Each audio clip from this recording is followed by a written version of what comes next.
perseesi kasvaa. Älä syö mäkkärin paskaa.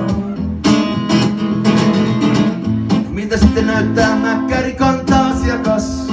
Voidaanko sanoa suoraan, että on muodokas? On päärynä vartalo, on omenan kokosta, on kalo, mutta koskaan ei oo ranskalaisen muotoa, siis suikero.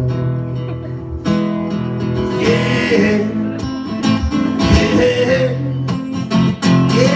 yeah, yeah.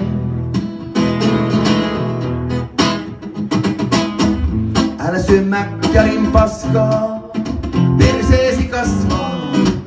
Älä syö mäkkärin paskaa.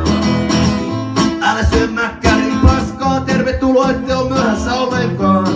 Joju soitti jo, mä oon niinku fiilistelijä tässä.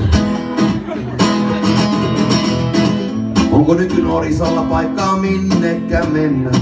Ei nuoppareita ole täällä, ne on vaan mäkkärin jonossa aina. On ne samat naamat siellä palloilee. Tampereella muuten ensimmäinen McDonald's vuosi 86. Hienoa, että saatiin se Tampereelle Suomeen vuonna 86. Eikö se ole hieno juttu, kun meillä on mäkkäri, hei? Mutta älä syö mäkkärin paskaa, perseesi kasvaa. Älä syö mäkkärin paskaa. Ei sun kannata mennä siihen istumaan, teitä on 3, siinä on 2 penkkiä vaan. Tule siihen tanssimaan, näytä sun aidot konverset punaiset.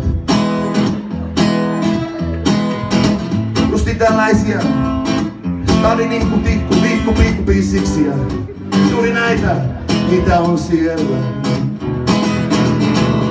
Mutta mitä sitten pitäisi syödä, jos ei mäkkärin paskaa? Laulussa tarkoitan myös Hesburgerin vastaavaa.